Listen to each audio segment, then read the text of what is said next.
Welcome to the Challenge Chronicles. I'm Devin Jordan. I'm with Rob McIntyre and Trace Armstrong. How are we doing, guys?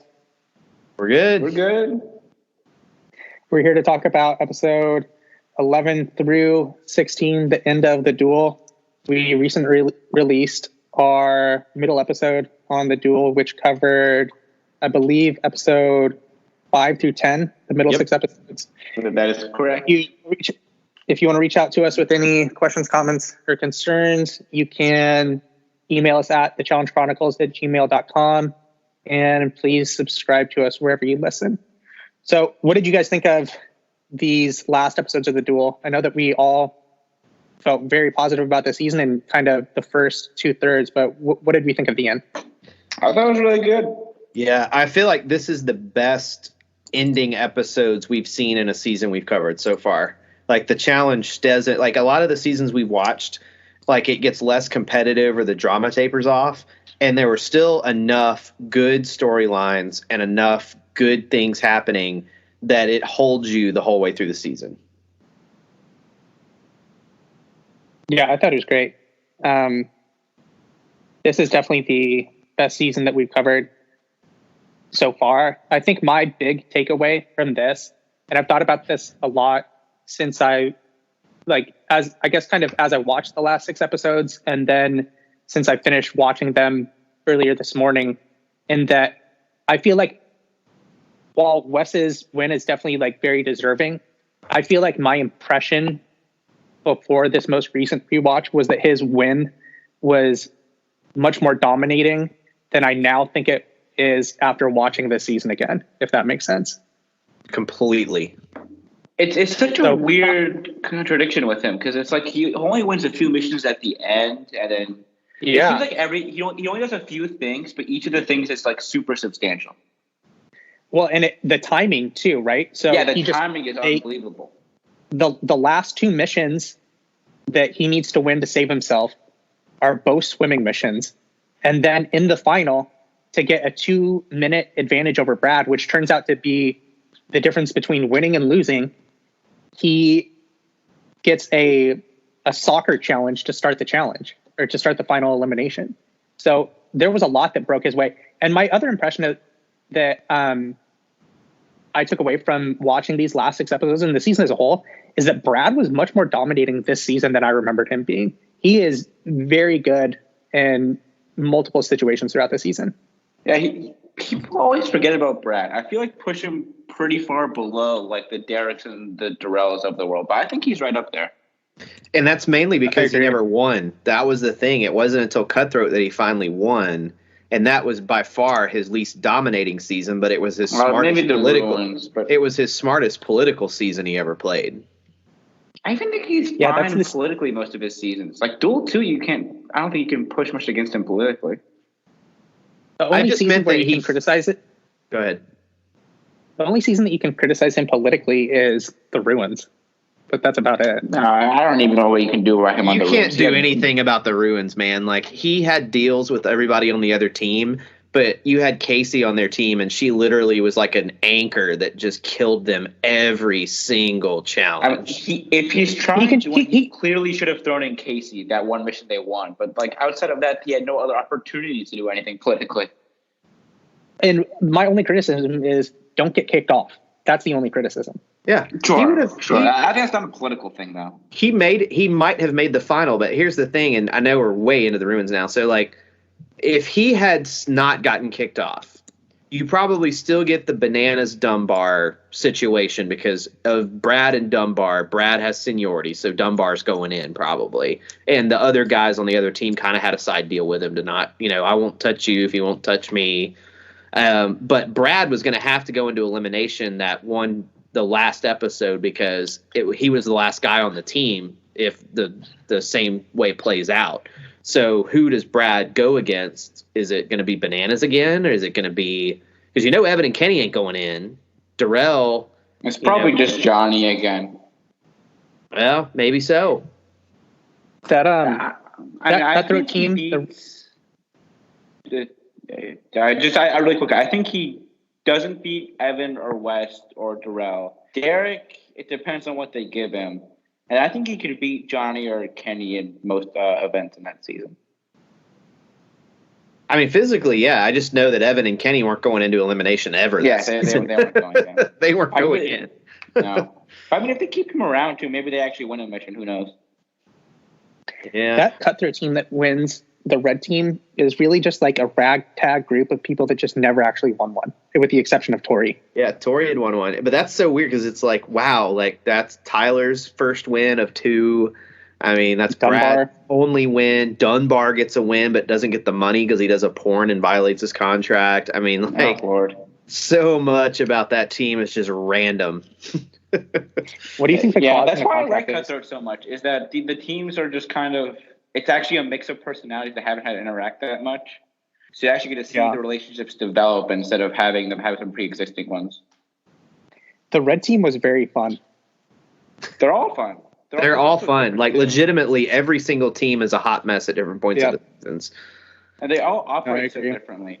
Like, the red team is all just about friendships and who actually has friends on the team. The blue team is the trim the fat team, where they're just trying to get rid of all the worst players. And the gray team has this weird honor system where they kind of work a rotation for their eliminations. Mm-hmm. It's so weird. Yeah, but going back to, I guess, the comment that I had made about Wes, even when you look at the amount of immunity wins on challenge days where it was a male duel day, Wes won twice at the end when they happened to be swimming eliminations. But then you look at Evan's performance where he had the opportunity to win 7 immunity challenges for the men and won 4. So there were definitely people that maybe performed a little bit better, but just not in the right spots, I would say. And Wes really, timing was his friend in this season, but then he also, at this point, this is peak Wes physical performance. And I think one of the reasons why, I guess, prior to this rewatch, I kind of remembered this being a more dominating win for him. And I feel like a lot of people remember this being a more dominating win is because of how physically dominant he was. And not to say that Derek wasn't in that elimination, but how just emotional and impressive that win was against Derek in full wrestle. Well, the secret thing about Wes, especially his earlier seasons, he kind of has like the Darrell gene, where he doesn't seem like he tries as much in the missions. Like, he's very willing to just give it up if he knows he doesn't need immunity, whereas other people kind of go for it whole hog. I don't know. Well, I still think that Wes prizes once. He seems to pretty much just not care. Yeah. I think, and that's why I only talked about, when I talked about like the immunity wins for the males. That's why I only talked about those. Like, if you look at like the prize winner challenges for the men, it's just like a bunch of like random people. There's like literally like no rhyme or reason to who won those. But yeah, go ahead, Trey. Sorry. Yeah, I think that what Wes should be known for, not so much as the physical dominated performance, but he did have a master class in the political performance this season. Because that's the thing. Go ahead. He used a Jedi mind trick on Evan to pick CT to go into the duel. I don't know what he did. I don't get this. Like, that was the most poor editing job I've ever seen. It is like, real they weird. never actually they never explicitly said what Evan was upset about. They just said that Evan was upset. If you watch it carefully, like Evan, I think I remember in the over, but they don't like state it. And I didn't watch it. Talk about There's so much about that relationship that just befuddles me. The Wes and Evan relationship, actually, specifically, but then to Johnny and Kenny at a larger scale. There's just so much there. I think we have no idea what's going on. Why wouldn't they just show us what he's upset about? You know what I mean? Don't you agree, Rob? I mean, I don't know. Not enough airtime. Like, I don't know. It was just weird. If you want to make that like a pivot point of the episode, and not even of the episode, that's the pivot point of the season. That's like the best Final Four of all time for this type of challenge. Yeah, it definitely could be. I mean, it's really, really good. It's really good. Evan, Wes, Brad. That's as good as it gets. It's peak of each. Oh, actually, I think Wes. It's funny. Who do you think would win in this season? This Wes or like War of the Worlds 1 Wes? That Wes. War of the Worlds 1 Wes. I don't know. Well, see, War of the Worlds West one was really good, but he was up against he's up against Turbo in War of the Worlds 1. So, I don't know. I think either one of them probably would have won Duel 1. I think it just depends on the mission layout. But I think World of Worlds 1 is probably better at missions than Duel West. I think if you run this season 100 times, each of the guys in the final 4 wins around 25 times. You know what I mean? Like if you play this season out over and over and over in isolation, like they're all very close. Yeah. Well, it's funny. How consistently would West be able to Jedi mind trick Evan, do you think? I don't know. I don't know if that's what happened. It sounds that's like, what happened. I'm pretty sure what happened is like they kind of hinted at it in a previous episode. Too. Yeah, like there was a hint where it was like, we can't beat CT in a final, so, I think he and Evan, quote unquote, had like an unshaken agreement they were going to pick CT, and Wes may or may not have actually done that had he gone into the duel. And so I think that's I don't think that's what it is. Wes, so there's an after show that Wes talks about it with. Let me say this before I forget it, because like I think it may be this. What if it's that they had an agreement that whatever one of them, if either one of them was the person that was guaranteed to go into elimination in the final 4, at the final 4, whatever one of them was going in had to pick CT, and for some reason he like thinks Wes screwed him out of it. But I don't get it, because like he could have just picked whoever the fuck he wanted. He could have picked Brad. No, that's you know what not, I mean? That's like there's not nothing, what it was. And the thing is though, this is what I don't get about it, because he is an extremely logical person on a cast of people that are like, on a cast of people that are some dumb decisions. Like I'm all on Evan. On a cast of people that are absolutely batshit, he's like logical. You know what I mean? Like, but I think this incident is what made him do that in the game, because like he played hard in fresh meat, but he was trying to play fair. Even in the duel here, Evan's mostly trying to play fair. Next time you see Evan is Gauntlet 3, that Evan is gone and cutthroat. Dude, I don't give a shit. Same with Kenny. Like, by the time all those guys, by the time everyone comes back in Gauntlet 3, they don't give a fuck. They're ready to cut anyone, no matter who it is. Oh yeah. At time of the day.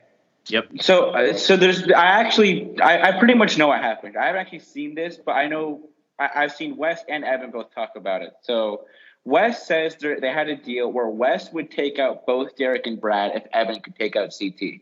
So Wes took out Derek and was like, and then won the mission, was like, all right, Evan, you got to go take out CT. And then after Evan picked CT, he realized like, oh, this deal is completely unfair. Is how it's been laid out to me. I believe that. I wholeheartedly believe that, just because of the. Let's have him on the show. Both I don't know that Evan would do it. Wes might. We can probably get Wes. I'm gonna try and reach out to Evan. I'm gonna slip it up. I think Evan wants zero things to do with the challenge at this point in his life. And see if I can even get just like a 1 or like 5-word response from him. Like, we don't even want you on the show. Just answer this question. Like, from what I've been told, I think both have basically said that. Blink or two blinks. We're pretty confident that's what it is. You think who said that? No, both of them have said that from what I remember. Where did you hear it? They have an after show. Well, the Duel, they saw those after shows that would air, and I think Wes was on one of them and talked about it, and Evan had an interview where he talked about it. Yeah.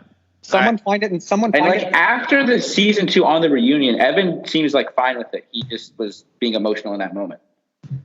I guess my takeaway from that is that they did an extremely poor job with the edit to convey exactly what happened. Because if that's what it was, just tell us that. You know what I mean? Just like give us some information. Like, well, for one, they don't have the airtime always to tell us everything, so they have to kind of give us pretty short and truncated stories. That's so important that they have to. But they don't do things that way though. Even with modern seasons, they don't always show us everything going on. There's so many political things to get edited out of even modern seasons. But that's what I'm saying. They do an extremely poor job of it. You know what I mean? We're saying the same thing. They do. It's just not what they value. What else was I going to say? So before I forget, so I did find the videos that I mentioned in the last episode of the top 50 moments from the history of the challenge. That's like season like X through 25. Did either of you watch any of it when I sent it out? I haven't had a chance yet. I do want to watch it because it's on my list of things to do is to watch it. I have not had the time to watch it yet. It's really long. Like I would just say just like glance at it, and we'll post it in the show notes for this. But it's literally like a top 50, and I think like each segment is like around an hour, and it's someone that just like put this in a Google Drive. Essentially, it's very good. I wish someone would go back and update it and do it through now, but it's definitely like entertaining. Because the last time that I watched it was like probably like 4 years ago, so it's been a minute. All right, my Wi-Fi is acting up again, so we might need to get moving. Wow. Okay. So before we move forward, I found an interview with Evan from 2006 when the Duel premiered, and he says this about CT, which is really interesting. He says CT's real strong and in great shape, and he's mean. There's something wrong with the guy. He's the type of guy that not only wants to beat you, but break your arms while doing it. He's the type of guy that if you're like, hey, CT, let's go for a run, and the whole time you're running, you think you're setting the pace. But then you get to a big hill, and you start slowing down, and he zooms right past you, and then laps you and creates the real pace that you can't compete with anymore. He thinks he can beat you every time and that you should be afraid of him. He's the best physical specimen I have run into. However, a lot of times on these challenges, the ones that are the toughest are the ones where you end up beating yourself. You run around the house and try to make 10 different alliances, and everyone thinks you're an idiot. A lot of these challenges are physical, but you can outsmart people. There are lots of tricks and logic that we play, but I don't want to face CT in the Duel. So he was, he didn't obviously really give away, but that's so interesting that he gives this is the interview I was talking about. He mentions West here too. Post that link in the show notes too. I'll make that happen. It's really interesting. Wow. Okay. Cool. This is also where he says he and Wes are like so really good friends. So there's no explanation as to why on the Ruins everybody hates him. Yeah. Interesting. All right, I'll try and reach out to him the same way that I tried to reach out to Susie and got zero response whatsoever. It's all good, bro. What was our question? Susie? It was probably about it was something really subtle. It was about the thing where she got super upset on the Gauntlet 2 about the fake alliance or being accused of being the alliance or something like that. It was more deep than that though. No, I think that was pretty much what it was. There's more to it than that, but that's like the Cliff Notes version of what we were trying to get at. Was like, hey, you seemed really upset. Did you really have an alliance? But you claimed you didn't, and then the so and so said you did, and it just all kind of came across as an unresolved mess at the end of the day. I'll look at But it was about Gauntlet 2. That's for sure. No, definitely. All right, episode 11. Let's get moving. Before the challenge for episode 11, Svetlana, Brad, Eric, and Eric talk about which person is going to win the show.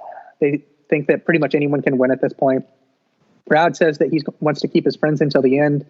And then Eric talks about who he would throw into the duel in general. He says that he trusts Brad, and based off of the way that they edit the show at this point in time, that means Easy is going into elimination and he's going to call out Brad. So, okay, real quick. Is there a situation situation where Easy could win the show? Yes, there is a situation. What that situation is, I don't know. Final. Because of the final. He just can't win the final. He could get to a final, but this final's short, man. Yeah.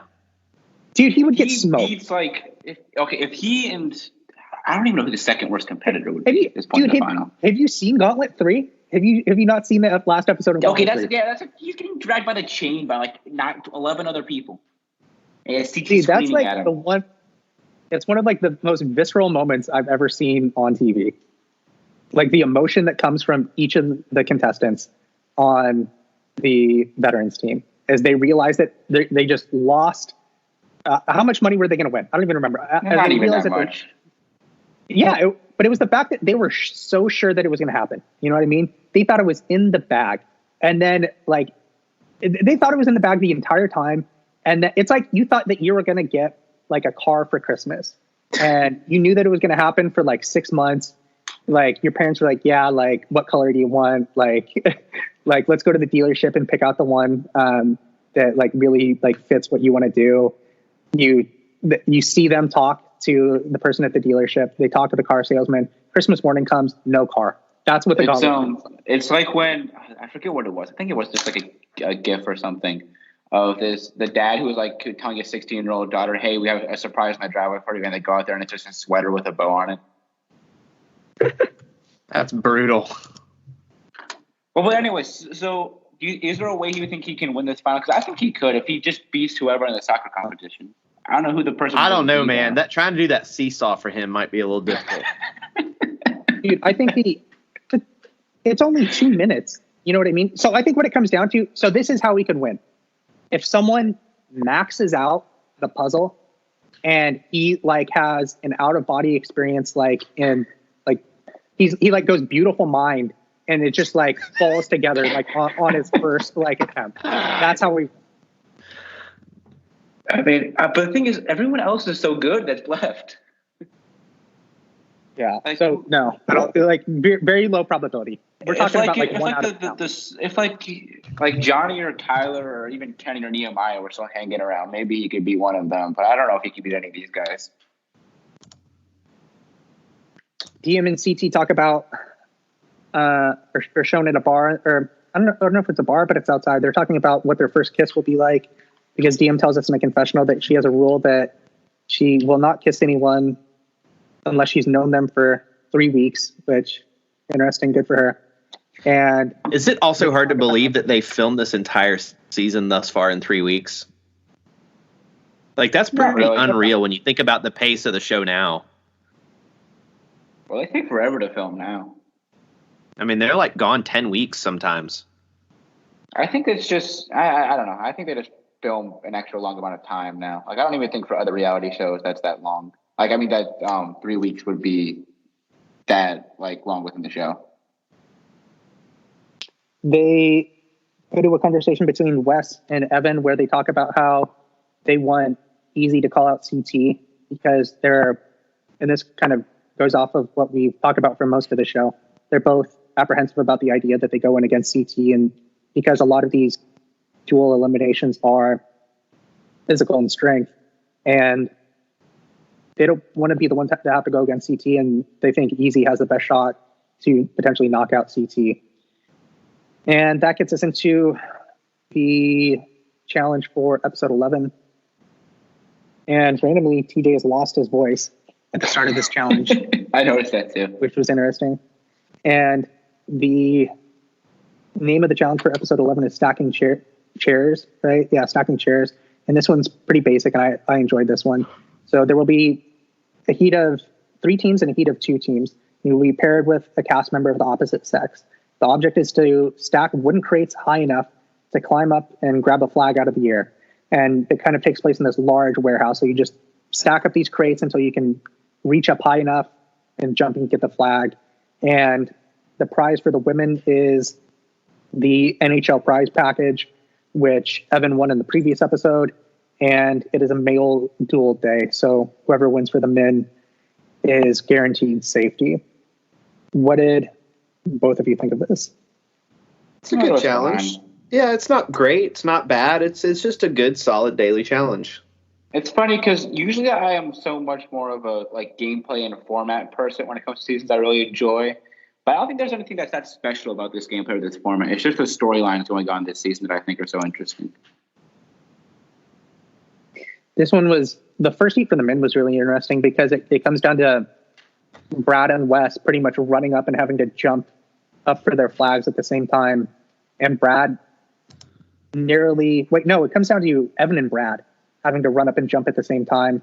And it pretty much happens in a split second. And who ends up getting it? Is it Evan that gets it? It's Evan that gets it. Yeah.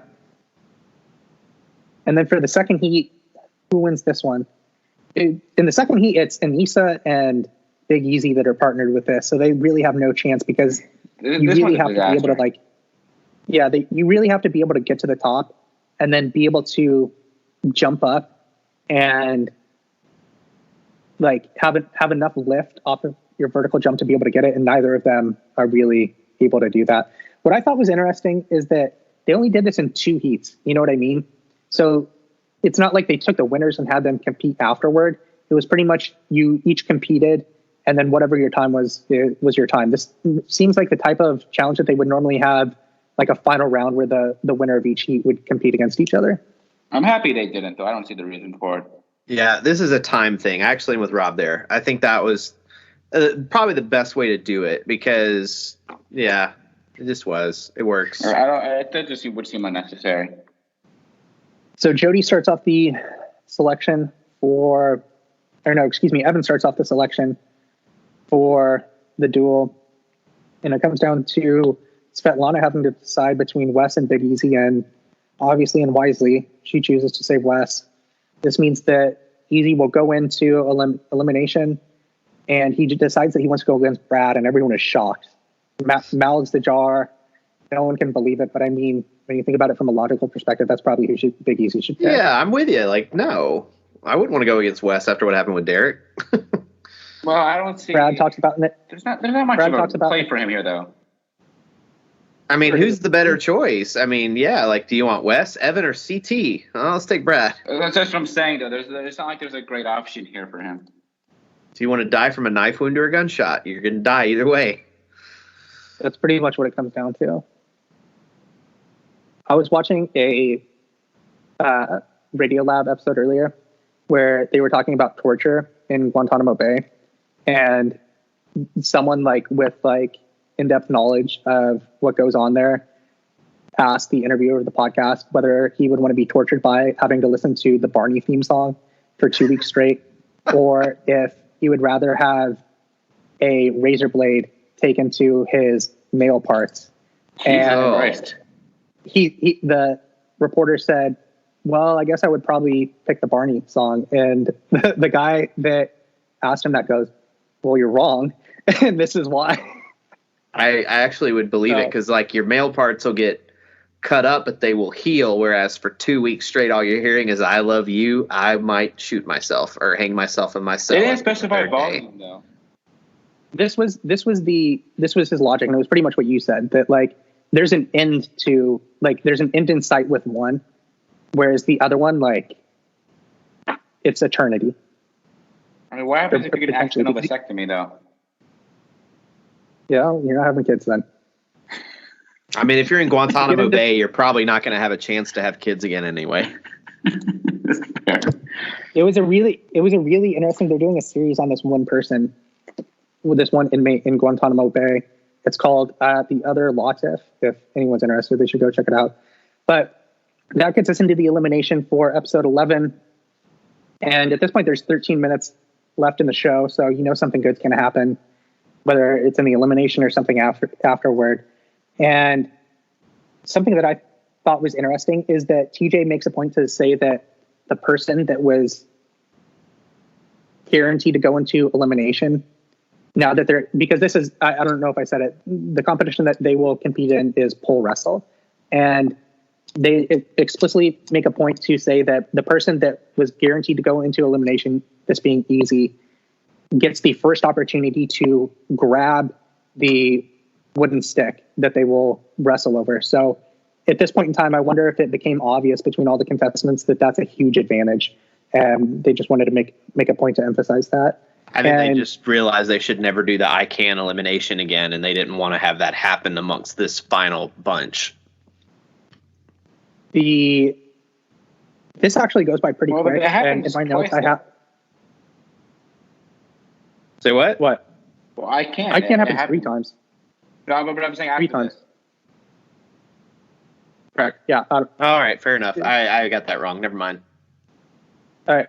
So this one is pretty open and shut. And I don't, in my notes I have, how does Easy not win this? You know what I mean? What is he doing? I don't know. He's laying down on top of it. Svetlana has a confessional here where she's apparently the John Wooden of pole wrestle and criticizes Easy's technique and says that he has no approach to what's going on. And it's true. Everyone Svetlana is Russian, right? So maybe she's seen some Russian mafia pole wrestle fights in the gulag somewhere. I don't know. I was thinking she was going more hockey fighting techniques. It's really whatever is going on here. Easy is a disaster. This is terrible. Everyone runs over and congratulates Brad for his victory. TT says that he's happy that Brad won because he didn't want to have to be the one that took out Easy. And after the elimination, Brad and Wes said that really changed the game because they don't have to worry about anyone going up against Easy, which no one. I wouldn't be that worried about it at this point. Like, I don't think we really harp on this enough how bad his game is here. It's a disaster. I just wouldn't want to have to do it. You know what I mean? It may make you think differently about it, but you still don't want to do it. If that makes sense. So let's play this out here. So we've already seen him in pole wrestle. I think Wes would clearly beat him in pole wrestle at this point after we see him beat Derek the way he did. I think CT beats him. I think everybody else in the game at this point beats him in pole wrestle. After seeing that, yes, definitely. And then I think in Ascender he just loses. Mm-hmm. And then I can't you really just like throw your hands up in the air. Who knows? And then push me would be the hard one. But even then, after seeing this, I would not be that unconfident in that. Might as well be a coin flip, to be honest. Yeah, it's just like, who knows? That's a complete coin flip between Easy and whoever. Last mention of podcast that I listened to, on this other podcast that I listened to, they talk about this idea for a show that one of them has called the $1 Million Coin Flip. And it's a show based around literally bringing someone on TV and flipping a coin, and whatever they call out determines whether or not they win $1 million. That seems like it'd be a lot of money lost by the producers. I don't know. It'd be like relatively cheap for production if you think about it. They keep hucking out millions of bucks. Yeah, but I mean, you're doing it like twice a year. Oh. Well, if you're only doing it twice a year, how are you making a show out of it? Ad revenue, followers, the suspense. I don't know. That was their idea. I don't think they thought about it too in depth. Evidently not.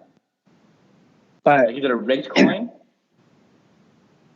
I think it was just kind of like a joke about the idea of like suspense and like kind of what it would do to you if you literally had to choose heads or tail over whether or not you would win $1 million, and kind of like the focus around that specific character and like building up to it and then after. So I mean, you could like technically do a season about like kind of like what they're thinking about like going into the coin flip and then the aftermath if they lose. Can you imagine if you had a coin flip and you could have won $1 million and you guessed wrong?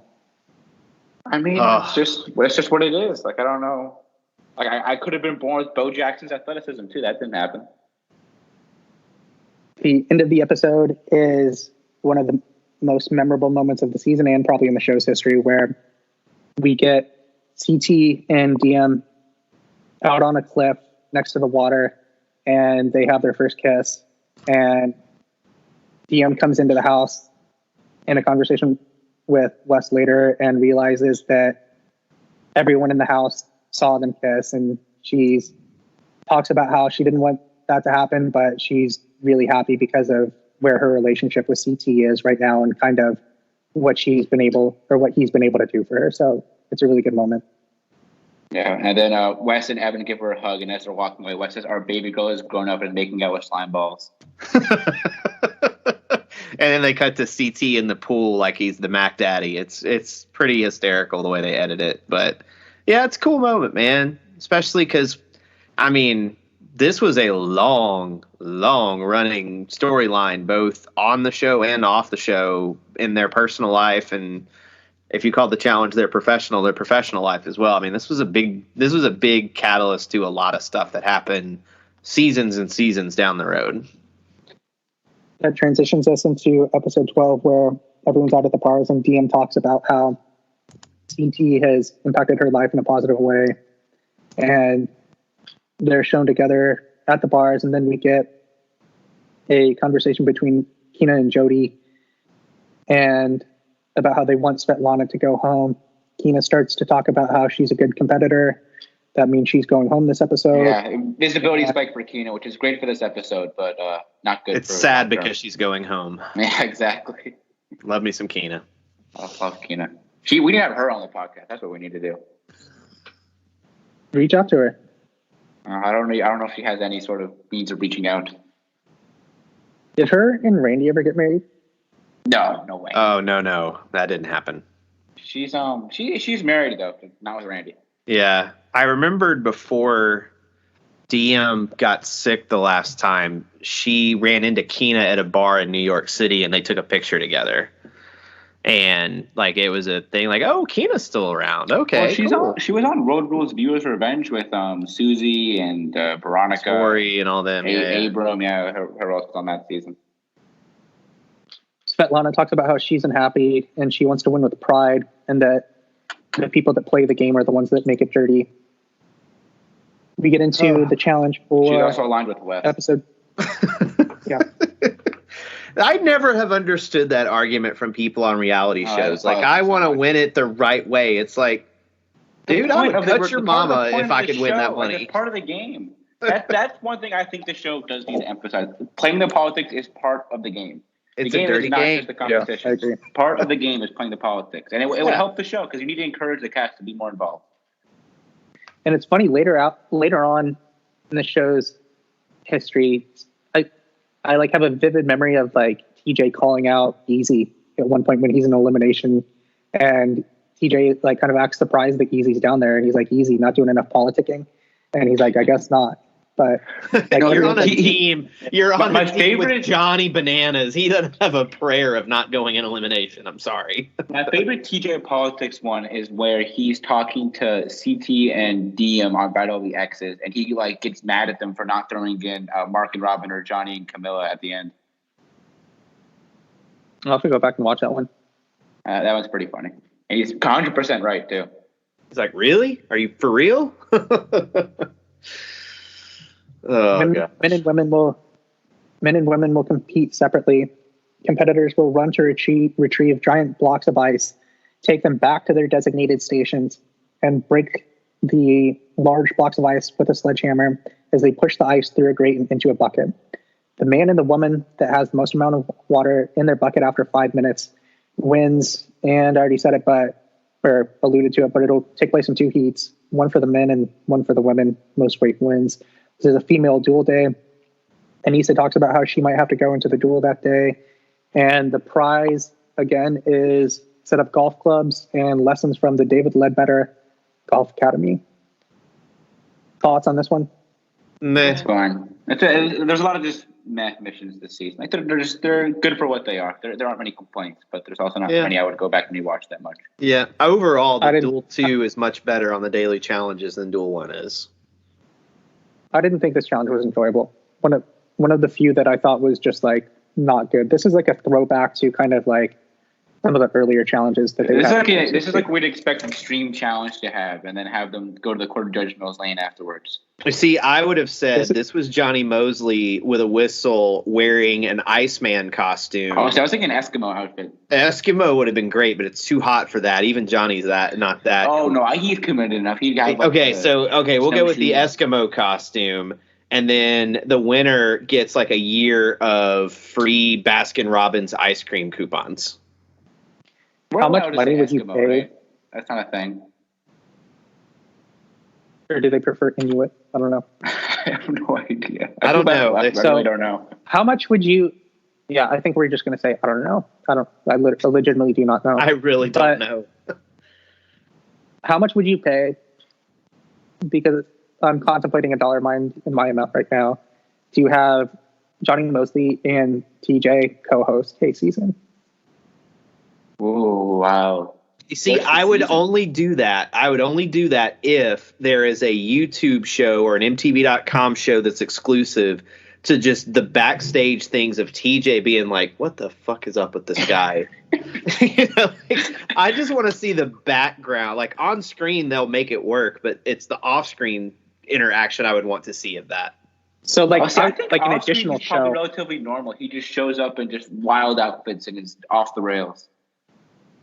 I would probably pay like $40. I think that's the top I'm going to go. Oh, but I would go higher. I'd go higher than that. That's at least worth $1,000. Well, no way. I paid $1,000 to see that. Come on. I mean, can you imagine the material if we had enough influence to make that happen? We'd make it up and ad money some way. We should do a GoFundMe. That's what we should do. That would be. We'd be hurting for funds on that one. I feel. Yeah, I have a feeling there's only a select few that are that. I don't know. I get some interesting emails from time to time. I feel like that. Would be all the people 60% our contributions, and then 40% the estate of Johnny Mosley. all the I don't people know, that dude. thought- He's got that NBC contract. He's probably fat and happy, man. He's probably just loving his life. It would be all the people that bought the Johnny Roll Police shirts. That's who we could count on. All 7 of you, we appreciate you. Very much.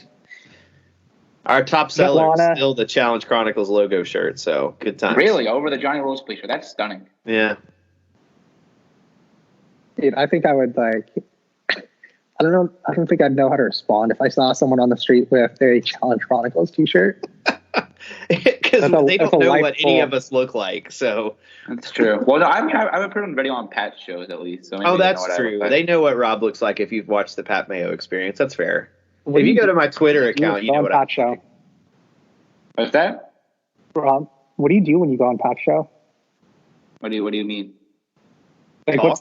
what's the gimmick? Like, what do you guys just shoot the shit, or like, is there I mean, like it's just the challenge. It's pretty much like, I mean, well, there actually was a gimmick last episode. We'll leave that for the people. If people want to know what the gimmick is, go search MTV The Challenge Total Madness Fantasy Preview, and you will find the gimmick that I cooked up for Pat and I show. I haven't listened to the current episode, but I really actually, not just because he's been on our show, which we thank him for that and we hope to have him back again. I actually have really dug what he does to cover the challenge. It's actually, it's very different from what a lot of the other people do. So I really like what Pat does. I didn't know if you went on there and talked about fantasy football too, because he does that as well, right? Unfortunately, I do not have the credentials to get up to that level yet. I can't just show him me winning my fantasy home league every year to get. I was about to say, Rob's got to pay some more dues before he can get to that point. Exactly. I'll get my way up to NBA and NFL betting at some point, but I got a ways to go. We get into the selection process, and it comes down to Brad, and he has to decide between picking Svetlana and Anissa to be safe. He chooses Anissa, and I think at this point, Svetlana and Anissa have decided that they want to trade off for who goes into the duel because they know that they will be going in last unless someone, or they will be guaranteed to go in unless someone from their alliance happens to win the mission for the day, which at this and point... even then, one of them is probably still going in anyway. So, yeah, one of them is always going in at this point. Actually, yeah, they did say it at this point. I just saw it in my notes. Svetlana decides that she will pick Hina. Svetlana, out of the deck of cards that TJ presents to her, draws Push Me.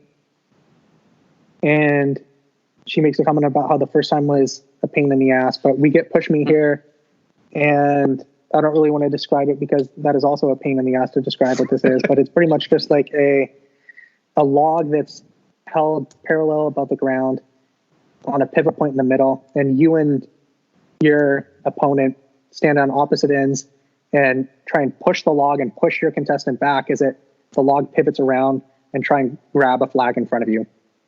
And this one actually lasts a very long time. This is the same challenge or elimination that Svetlana previously won, and I say win with an asterisk next to it, against Beth, when Beth pushed Svetlana back, and when she went to get the flag, ripped the flag off the carabiner. And I think I have this in my notes later, but I'll say it now, but this flag is held to this carabiner with Velcro.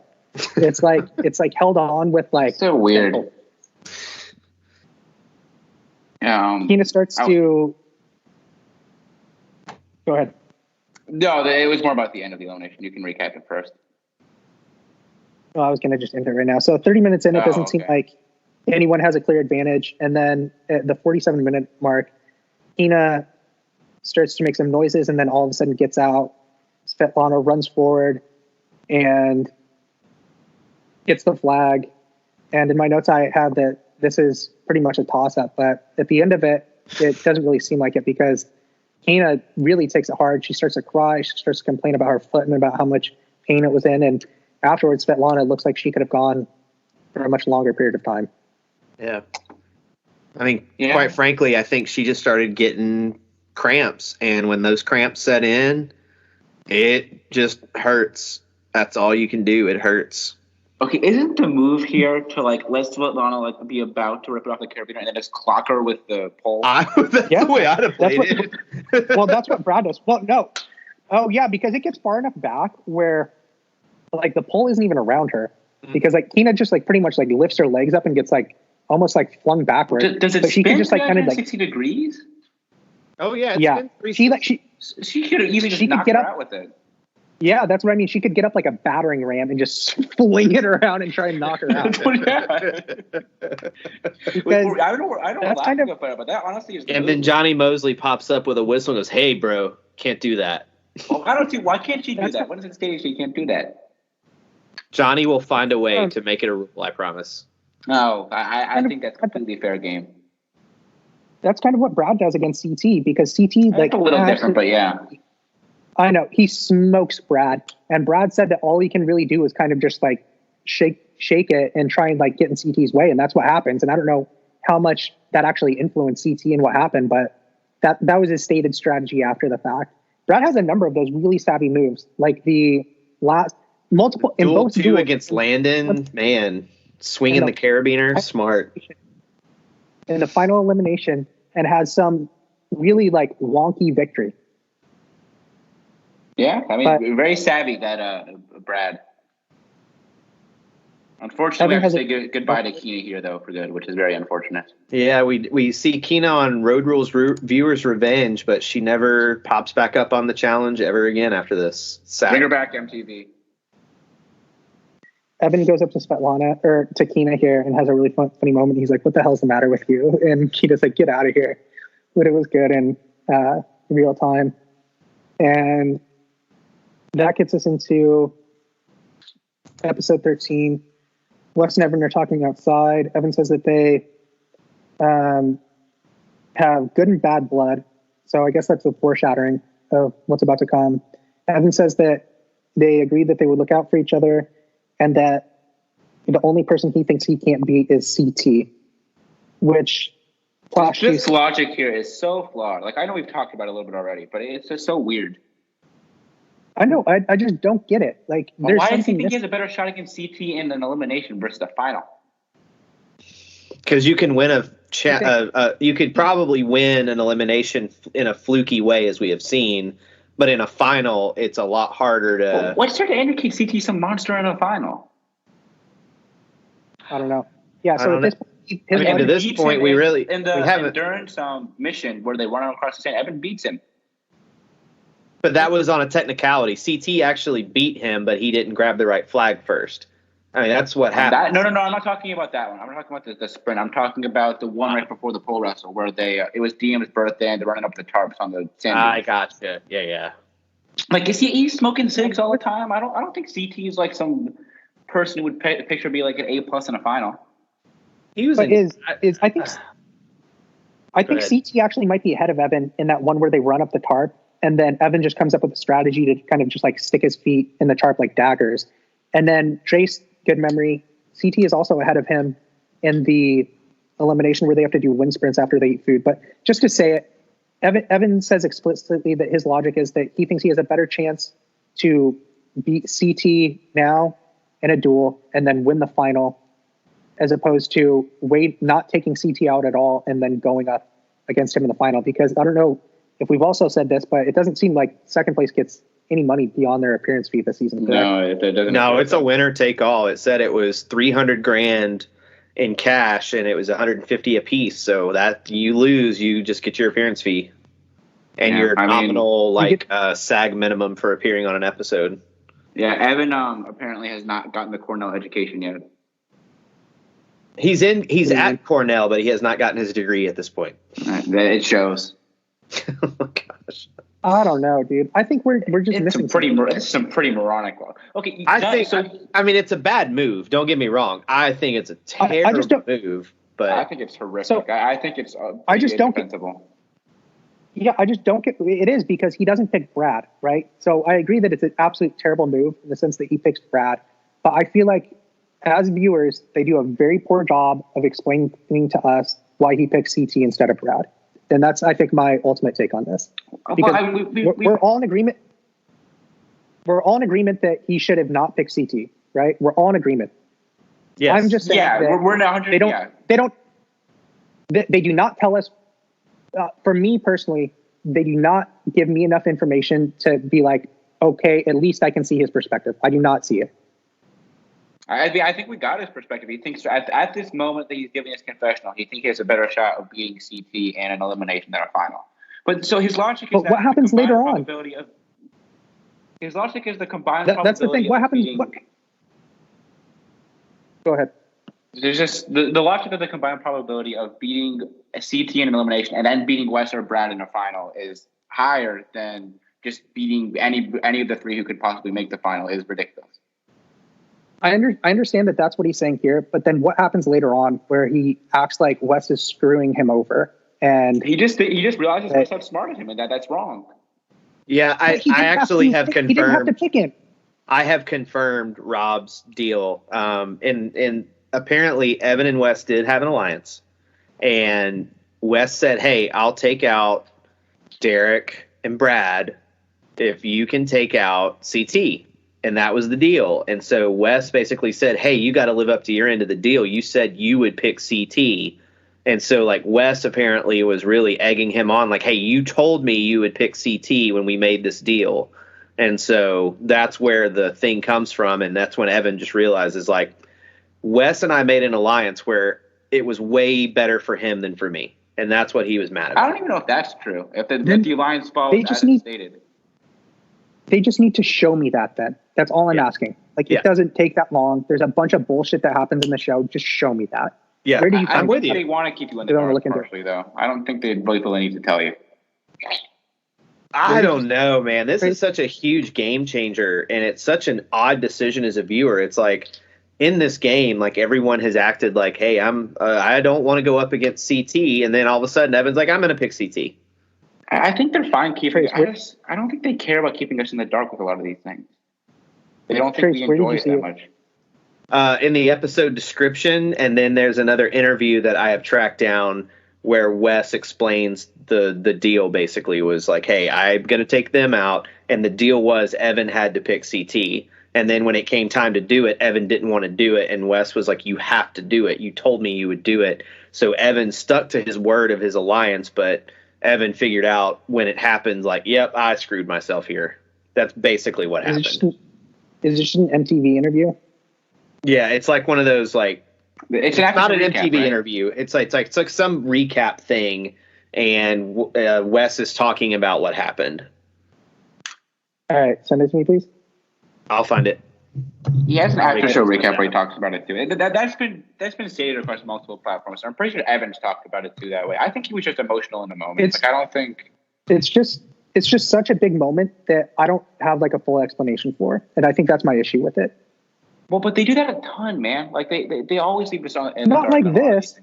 Yes, like this. Where else do they? Okay, to this extent, where? Okay. On this last season, there was two game-changing things that happened they didn't show. One, on the episode where it was the double elimination where Theo and Georgia go in. If they win those eliminations and they flip over to the U.S. team, that game could have been completely different.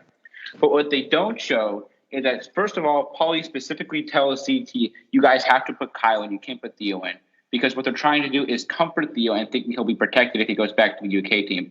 And then through that entire cycle to that point, the entire UK team was like, "Oh, Team UK, we're good. We'll be good, whatever." And comforting Theo so he would come back to their side. That was a full ploy they didn't show anything of. And then secondly, in the episode where Tori gets voted in on the girls on the US team, which prompts her and Jordan flipping over, that the US team explicitly states to her and Jordan that they would rather throw in Nani. They say that multiple points to say, "Hey, if one of you guys votes Nani, because Leroy won't, we'll put Nani in ahead of you and you won't go in." But her and Jordan don't do that, and then they throw in Tori, and then that sets off that whole chain of events. And then also by Leroy not voting with Leroy not voting with Nani at that point, it also saves Nani from going into elimination, because if he had voted in anybody else, the UK team was planning to throw Nani in. They don't show any of that, and that completely changes this. That was a completely season-changing move on both fronts. I don't know. Oh, write an article for me, and I'll read it. I don't really remember what happens. All right, send me the link. Put it in the show notes. I'm sending it. I'm sending it to you. The podcast that Wes did about it right now. So, and I guess this is my takeaway. That's the issue, is that there are a lot of instances like that where they leave us in the dark about some things. That's just what this is a comment about. That's the overall comment. We just have to remember, we're watching a producer-driven TV show where they're trying to drive forward a narrative. 100%. They're 100%. trying to drive forward, and they're going to be most beneficial for their getting them viewers. That's what they're trying to do. That's what any reality 100%. TV show too. 100%. We get to the challenge for episode 13. This challenge, a woman can win the motorcycle, their own motorcycle, the same motorcycle that Brad won in a previous episode. The challenge is called Sunken Treasure, and challengers will compete in teams of 2. On the sound of the horn, they will jump into the water and swim towards an underwater plastic bubble that the challengers will be able to enter and breathe in while they are underwater. The goal is to swim from the bubble and remember the numbers that are imprinted on an anchor underwater. One person will get the numbers from the anchor, while the other person will take the numbers from their partner while they're in the bubble and use them to unlock a treasure chest that has 3 locks on them. Once you unlock the treasure chest, a ball will be released, and your time ends once the ball reaches the surface. The challenge has a 15-minute time limit. And thoughts? It's a good challenge. I mean, it's challenging. The too strict. And it works out for the reason why is that only one person actually completes it in time, which is Wes and Svetlana. He's his partner, this Svetlana. Is made for them too. Svetlana completed it. Correct, and it seems like even he didn't have. Well, actually, no, he cruised through this one. What am I saying? Svetlana was when he's having some more trouble, but I mean, it's definitely not an easy mission. No, it's hard, and I think they have to have a time limit just for safety reasons. To be honest with you, if they had to, I mean, 15 minutes at that high pressure is a lot, and then if it kept going, someone could have really gotten hurt. So I think a 15-minute time limit for something like that is pretty good. I've had numerous bad experiences with snorkeling, so I don't think I'd hang well in this mission. And I don't do well with like water pressure like that, so I would probably really, really suck at this. And Wes and Svetlana actually only complete this like right before the 15 time limit. There was like 5 or 6 seconds less. Like there was not much time left at all when they finished. How many does Svetlana get with this one compared to Wes? Did Wes get like all of them? What do you mean? The codes.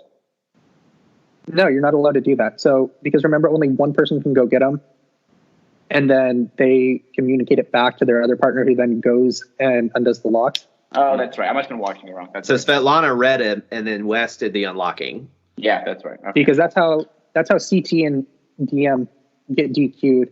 Because DM initially tries to go look at the codes on the anchors, says that she can't see them, and then CT tries to go and see the codes, and they get DQ'd right away after TJ said it in the intro to the challenge. But Brad finishes right after the 15-minute time limit, so he was neck and neck with Wes here. So this is another kind of good moment for Brad in this season. But Wes gets his first win of the season. It starts the selection process, and it comes down to Anissa, and she has to pick between CT and Evan. She picks CT to be safe because she said that CT had kept her safe before and wanted to pay it back. Evan, this is where we get Evan's logic, where he talks about how he has a better chance to win the whole game if he goes against CT now than he does if he goes against CT in a final. Evan picks CT. Evan then draws the sender out of the cards from TJ. And after the selection, Evan tells Wes that he feels like he got screwed over. In my notes, I say that I don't get what the issue is. And Evan tries to cheat. Elimination. Oh my gosh, this is not the best from Evan. Was it? So this is it. Like he they never said that you couldn't do it. That's true. So this is what happened. So we get into the elimination, and Evan has written down the answer to the puzzle for a sender, and TJ sees it and tells him to take it off. At any point in time, did they ever say explicitly? Did they say that you could not do that? Did they say that you could not write the solution to the puzzle? No, but we've already stated multiple times. They do not show us everything. So. Yeah. Who knows? There could have been a thing, or maybe TJ's just like, yeah, no, dude, you're not going to win that way. Like, I could see that. Yeah. Making a production decision. I think that's what it is. Like, nah. I don't think they thought anybody would think it was beneficial to do it. But see, Evan has even said in podcasts, like every challenge, he's trying to find the loopholes and like trying to find ways to legally cheat to win it. And so, which is funny because he also does some things that are unnecessary sometimes. Like remember when he carries the bike with him up the pole and oh my god, yes, that's one of the funnier things I've seen on a challenge. And even the rest of the guys were like, "What are you doing?" Man, Evan is just all over the place with his intelligent versus what are you thinking decisions. Yeah. And the thing is like watching this back, the one comment I had is that Evan got in his own head. Because if he'd have kept a level head, like he very well could have done this, but he was like nervous and he was worried and he was just like really, like Rob said, he's all over the place. And it just seemed like he beat himself before the challenge even started. I don't know. I think I disagree. I think he just got flat out beat. Like this is made for CT. Like this is like peak CT. Like I don't know. Yeah, we didn't know that CT was a puzzle guy up until this point. No, he had a significant lead going into the puzzle, and we do know now that CT is good at puzzles. So the combination of those two makes this like puts this on a T for CT. Because I think there was an elimination. I don't know. Maybe not. Before this season, CT only went into elimination one time, and that was against Shane and the Cookies. Aside from that, correct. CT's never been in elimination, and in the finals, we never see him like really solving a puzzle. Like this was the first time I think that we realized like, oh, CT actually is good at puzzles too, because he solved that puzzle fast. Like it was quick. Yeah, I know. I'm agreeing with that we didn't know, but I'm just saying that like this fits his strengths. Yeah. Now we know that for sure. I don't think there was anything Evan would have a better shot at him against. I mean, maybe push me with how it turned out because you can just shake the pole. Maybe he messes up again. Or I guess I can, like we said, it's pretty 50-50. So who knows? I can that's a big crapshoot. And I really shouldn't even count, honestly. CT wins pretty easily here. It's rough that I have in my notes that it's rough that we got a sender for this elimination instead of pole wrestle. Pole wrestle would be unbelievable. Oh my gosh, Evan versus I think CT kind of wrestle. Just like railroads Evan though, honestly, with Evan's state of mind here. Oh yeah, because Evan was not mentally ready to do that elimination watching the show. No, he excited himself out so much. He looks really defeated too after losing. Like he's like really in his own head. Yeah, wouldn't you? You just lost $150,000. Yeah. No, I mean I'm not disagreeing. And, yeah, I just really think like I'm really of the opinion with Rob there too. Like, it's just like he was beat before he started that elimination. Like he mentally was not ready to do it, and afterwards it was very apparent that he was just not ready. That's pretty much all that happens for episode 13 and gets us into episode 14 where CT and DM are practicing pole wrestle on a mattress at the house. The actual game pole wrestle, not a euphemism there, folks. Yeah. Just want to point that out. DM says that she doesn't want, if she goes into the duel, she doesn't want to draw ICAM. She thinks that's the one that she has the worst chance of winning. Foreshadowing. I don't know what she's going to pick. Yeah. Oh my gosh. We also get an interesting fun fact here that I don't remember who actually states it, but Svetlana and Anissa talk about how there have been, it may have been one of those two. Svetlana and Anissa may have talked about how there have been 6 female duels to this point, and they have been in 4 of them between. Wow. That's amazing. And at this point, it's Anissa and Svetlana versus Jody and DM. We get to the challenge for episode 14 called Around the Block. And what this is there's a 40-foot rig shaped like a rectangle that's lifted in the air by a crane with the long edges pointed up. And competitors will have to climb around the rig and collect flags as they go through the process. Each flag is worth 1 point. And at the very top of the rig, in the middle of the rectangle, there's a flag that's worth 3.5 points. And the men and the women will compete separately. The women that wins is safe from the duel. And the male who wins, I don't even remember what they get. So it couldn't have been that good. But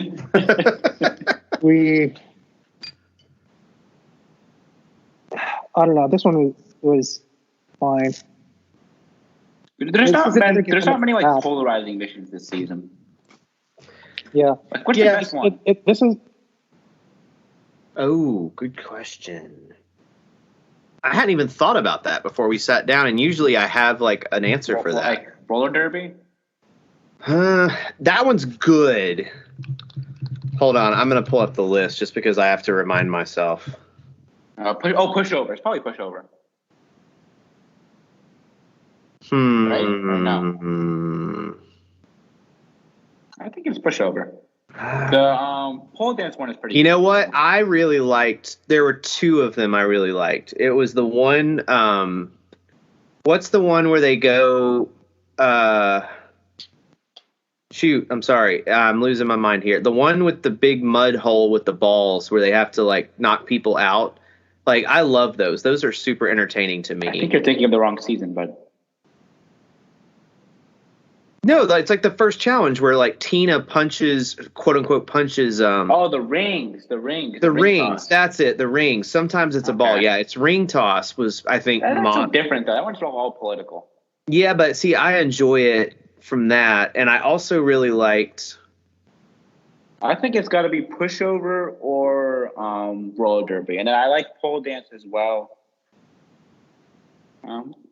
I thought Throwback was pretty good. Gross, but it's a competitive one at least. Yeah, I liked Throwback, the one with the Russian swing and the swimming. That was pretty good.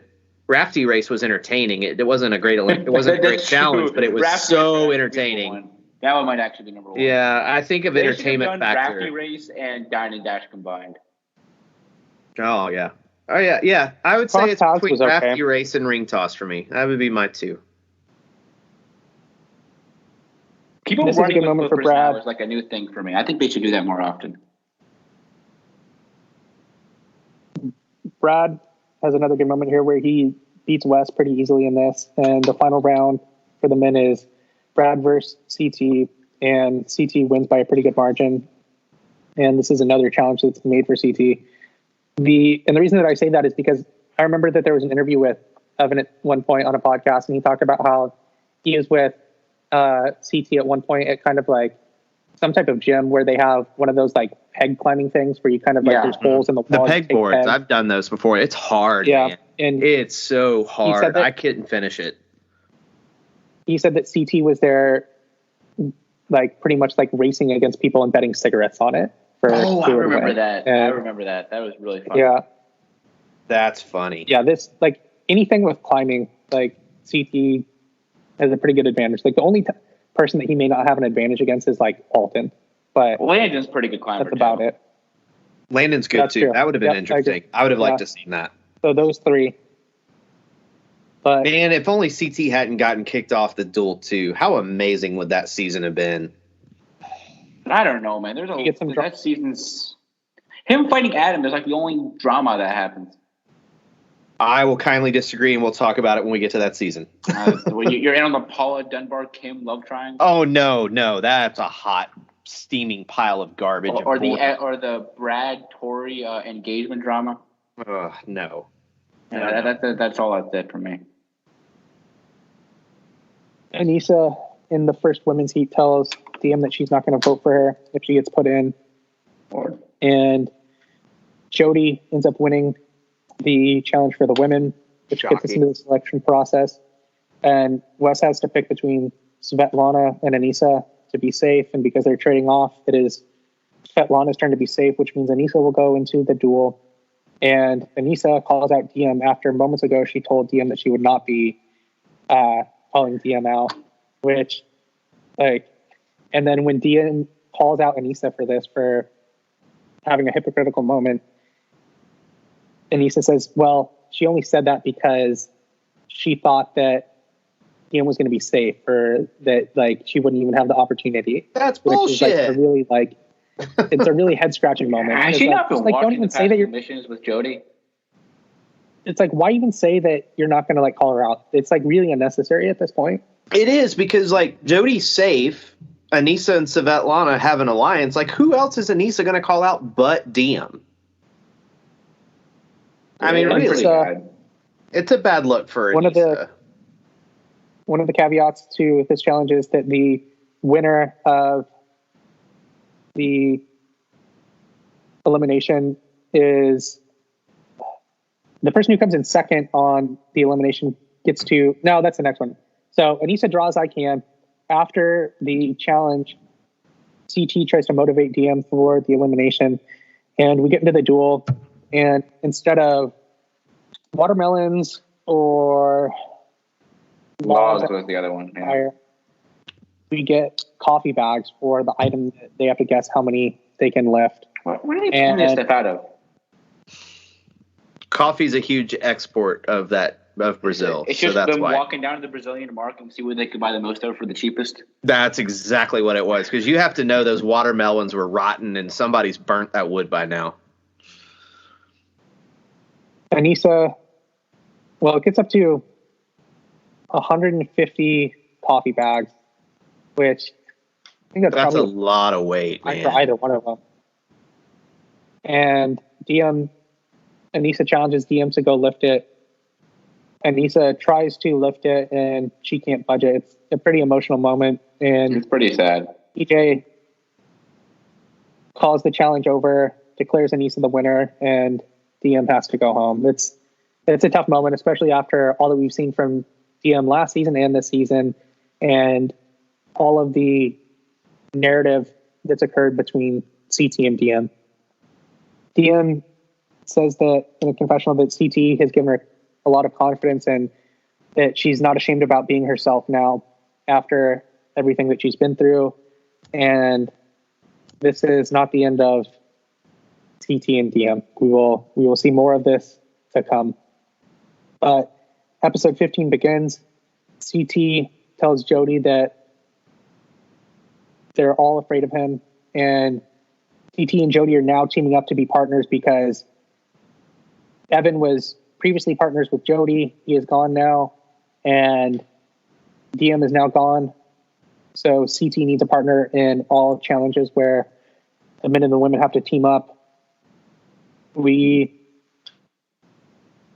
In my notes here, did either of you, so when they were eating breakfast before they went to the challenge for this episode, did either of you see how many white plates, just like white ceramic plates, were available at the buffet? No, I didn't catch that. So there are, at this point, 6 people left, I think. There's like 40. Oh my gosh. It's a lot of plates. Like, what happened here? This was like a huge mishap. There's at least 40 plates just like stacked up next to. Maybe the staff is eating too. That's something that caught me off guard. But we get one thing too, I think it's funny here. Depending on what color you think CT is wearing, everybody's either green or yellow, which are also the colors of the Brazilian flag. We get into the challenge for the episode, which is called Paddle Me. Men and women will compete in pairs. One person from the pair will jump from the dock and into the water and swim to their partner waiting on a 9-foot surfboard in the water. The partners will paddle on the surfboard out to an island where they will find another surfboard for their partner. At this point, each individual will swim back to the starting point on their own surfboard. First, male and female that are able to return back on their surfboard win safety from the duel, because this will be a male and a female duel day before the final. And if you win, you're safe for the final, automatically going to the final. If you finish second, and this is what I thought was happening in the last episode, but it's happening here. If you win, or finish second, you get to pick the duel game.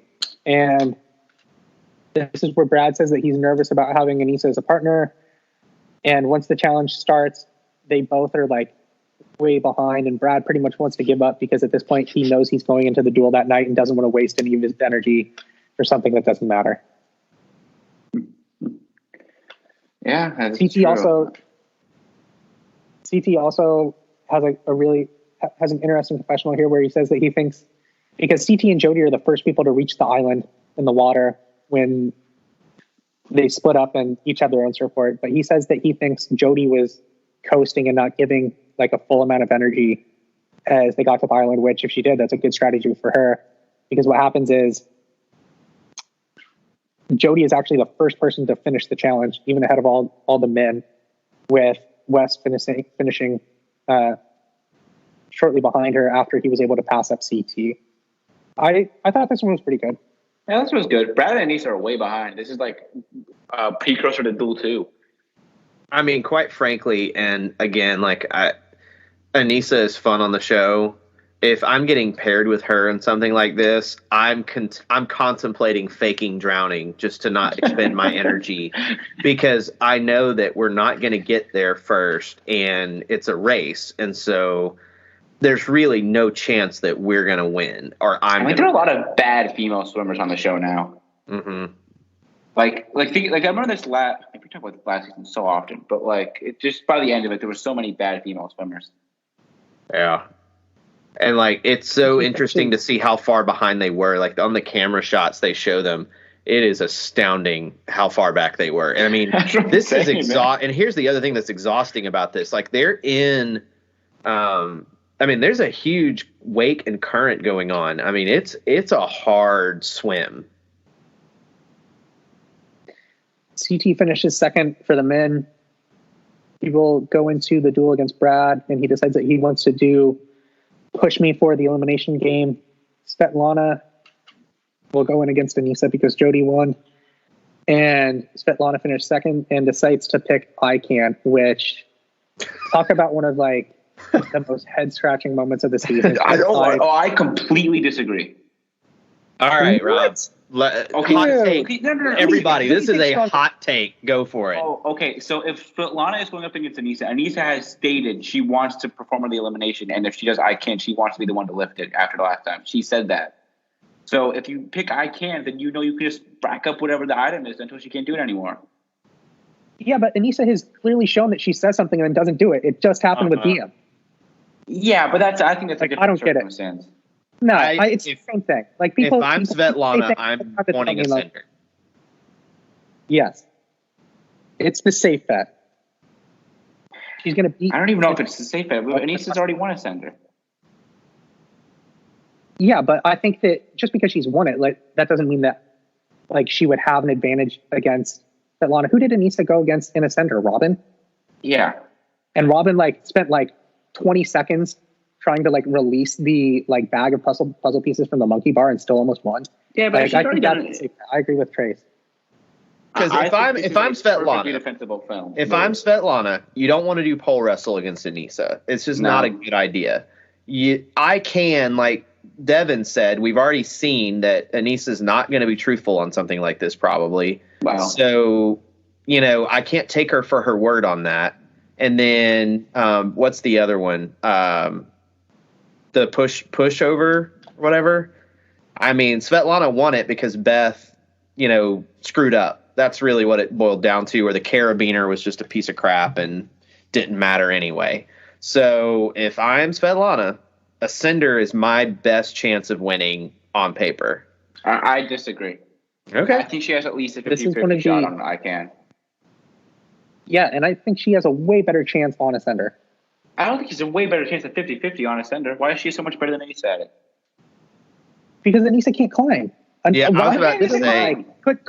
She couldn't release the puzzle pieces. She was up there trying to release the puzzle pieces, couldn't, and still almost beat her. Almost came back. So yeah, that's why I'm saying like I would do a sender, and even if it was me on the show, I would pick a sender over any of the rest of those games because there's just too much. I mean, with pole wrestle, it's just who's stronger. So if it's me against most of this cast, I don't want to find that out because I want to win money, and you just don't know how someone's going to show up. If it's you're hoping that you can estimate how much weight is there and then think about how much you can deadlift and then add weight because that weight is so evenly distributed on a pendulum almost that if you can just get it off the ground, you're going to do it. And so, but it's a 50-50, one of you isn't competing. So at the end of the day, I would try to pick a sender every single time if given the opportunity. I think this is the move. This gets us into the elimination. Yeah, and I guess the final point that I would make is I don't think it's 50-50. Like that's what I think. I think you're putting I think you're putting way too much stock into something that like Anissa said in an offhand comment. Like I think that's what I have makes sense, and I think we've already discussed that this is pretty much a 50-50 shot anyway. So if you already have some sort of advantage going into it, then I mean it's a 50-50 chance you're going to compete in it, and then there's like the chance that you can actually lift it or hope they can't lift it. I mean, if anything, I would peg it at like you have a 25% chance of winning. She's just so much weaker than Svetlana. Svetlana's just so much weaker than Anissa. Like so much weaker. Like how much weight do you think Anissa has on Svetlana? Like 30 pounds? As much as we think. It's not that much, but yeah, it is. I bet she has 30 pounds on her. Looking at them, I would say that Anissa is stronger than Svetlana. To say nothing about women's weight, being completely yeah, let's be careful here. Like completely from a competition perspective. All right, let's just get into the significant. Yeah, let's just move on. Let's just move on there. The first elimination is between Brad and CT. It's Push Me. And this is one of the few moments from older seasons that I can like actually remember where I was when I saw this happening on TV. And CT says that he picks Brad because he doesn't have any leg strength. And as the challenge starts on Push Me, CT literally just starts screaming, blows Brad off the line, and starts screaming, "You're done," to him repeatedly, because he pretty much is. Like, Brad had no chance here. And as CT is reaching down to take the flag and the carabiner with him, he rips the flag off the Velcro and loses the elimination. And chaos just completely ensues. I mean, because CT's reaction is the reaction to like everyone else watching that is completely bullshit. He just smoked Brad. And now he's going home because like the production crew can't fasten a flag to a carabiner. Yep. And here's the thing. I'm watching this right now. They zoom in on the carabiner and the flag before the elimination. Okay. This thing is on, you know how like a keychain has like that metal ring on it? And some of them that you get, like, let's say from like a real keychain, they're pretty thick. This is the one you get when you take your car to like the shop and they put it on a temporary flimsy key ring. That is what this flag is on. And so like it's basically a circular paper clip. So the moment you rip that flag, that thing is breaking. Like there is no chance. If you don't grab the carabiner, it's going to break. CT just starts to go crazy. At one point, he starts to get into an altercation with Wes about what happened. Wes is pretty much just telling him to go home, and CT is just telling him to shut up. And well, he also he gets pretty serious here. He accuses CT of having a fake relationship with Diem. That was pretty low. I mean, at this point, they're just trading low blows. Like they're both just like as upset as you can get, pretty much. And Wes hops over the barrier goes and starts shouting at him. Yeah, it was. In my notes here, I have, and I think there's an answer to this somewhere, where I wonder how long this went in real time, because I think the answer is that it went on for a very long time, and that they actually like brought the production crew out and like had a conversation about what they were going to do, and that this stretched on for much longer than we see in the show. Or that was indicated in the show. Way longer. I think CT shouting at TJ was way longer just to get Wes more riled up. I think the two of them shouting at each other was longer. Yeah, but the thing is it wasn't going to change the decision because we've already seen Beth go home for the same thing. So it's like they can't make an exception for you, CT. I'm sorry. Like you did get screwed here, and I do think that rule is bullshit because you should actually have the flag fastened on something that wouldn't break. I mean, I think this is just production, just really. He should know better. Yes, Beth certainly has more of a case here than CT does, though. He's already seen it. It was the same issue, though, that they were like shaking the pole, like while they were like reaching down to get it. But I think this is what this reminds me of. So if I know when like Brad like gets in his way, I guess that's the part that I don't know if I stated at this point, but Brad is like actively like kind of like pushing the pole in CT's way. And like he's pretty much done for at this point, and like gets in his way enough that it contributes to this to the point that the flag comes off. But yeah, I don't know. It's tough. It's tough for CT. It's a really rough moment.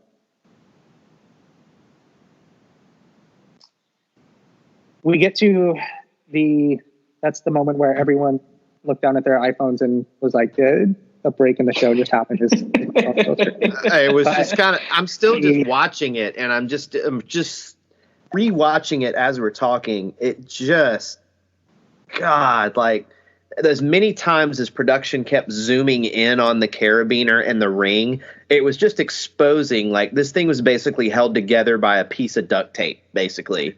And it just, like, why do you want to expose how shitty your rigging is? Like, I just, This is the last I'll say about it, is it reminds me of, like, the issues that were going on with, like, what constitutes a catch in the NFL. Like, as recent as a year ago at this point. Did either of you listen to GM Street with Mike Lombardi on The Ringer, that podcast? Actually, yes, I did listen to that.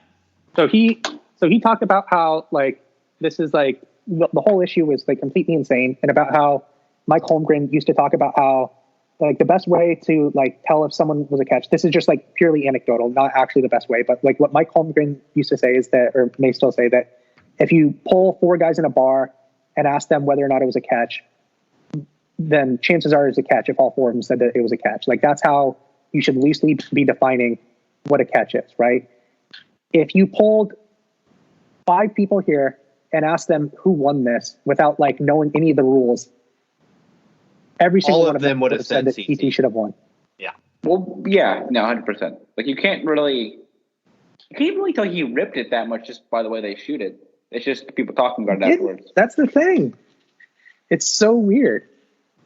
But Johnny Mosley's still been involved in the production team, apparently. God, that really is a Johnny Mosley moment. Bro, I'm sorry. It's the rule. Blow his whistle. He would have not handled this well. No. Like, this is like, no. He'd have been like, CT, calm down, man. Like, dude, calm down. This would just be Rivals 2 reunion precursor, where CT's screaming at him, but he has no idea what. Mind your business. I could just see CT. Hey, Mosley, mind your business. I think he would have killed him, honestly. Like, I know we're laughing, but up again. CT at this point really might have tried to physically assault Johnny Mosley. TJ does a really good job. Like, he handles this situation very well. He's like, dude, that's the rules, bro. It's the rules, man. Sorry. He would have, like, this could have been CT versus Adam precursor, too, if Johnny Mosley's involved. Oh, my gosh. That gets us to the women's elimination. They go back and forth, trade blows. It gets to 73 logs. I guess I didn't say it. Instead of coffee bags or watermelons, they go back to logs this time. They like logs. They have logs laying around. They will get logs today. And they have to lift. Yeah, the bidding gets up to 73 logs. But Lana challenges her to lift the logs. Anissa can't lift them up for 5 seconds. Anissa goes home, and as TJ gives Svetlana, I'm guessing, her third Seiko watch of the season. Or no, it wasn't a Seiko watch. It was a phone. It was a Nokia phone with a year of service. Yeah, I like how he hands it over too. It's not even a box. It's just a phone. It's just the phone. Hey, this is the thing we've been sending you guys clues all year. Just take it. Here's what's really interesting, though. I wish we had access to the after shows, because CT was the after show for this episode, and God, I would love to hear that interview between Blair and him. Please tell me Johnny Mosley was the host. No, it was Blair. Ah, darn. This is also an interesting moment where TJ, like a proud father, tells Anissa that he's really proud of her and gives Anissa her jacket, or his jacket, which I thought was really funny. And I feel like there's a lot more behind that would have been fun to know about. I mean, how many eliminations did she see? Like 4? A lot. Is it 4? It's at least 3. Yeah, she went 3. At least 3. Yeah, so I think she saw 4. Is winning. You have to on the record books. If you look in the challenge record should be books, scratched from the record. There's a few eliminations that need to be scratched under the record. These ones, the Nani Georgia one, and anything from Final Reckoning, all should be like abolished. Especially Final Reckoning, where they rigged so the bad. eliminations. Ugh. For when we get to Final Reckoning, we're doing that in one episode. There's no way we can do that entire season in one episode. That would be. It's like 18 1-hour episodes. Ugh. Brutal. We're not going episode.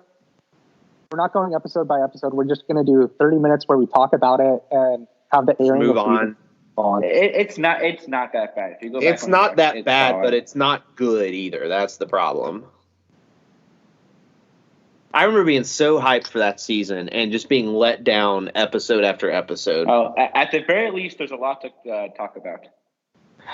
Yeah, there is a lot to talk about because they finally did something cool, but they screwed it up. So, anyways, I guess we're to the final now of the duel. Episode 16 starts. Yep, the duel is about to be over. And this is a fun fact for people that follow the channel closely. This reunion was also live. So Battle of the Seasons 2 was not the only. That's right. They actually had Rivals too. They were in the they cut to the live people before they start the episode. So yeah. So maybe they can go back to live. Brad says that not with Johnny Mosley as the host.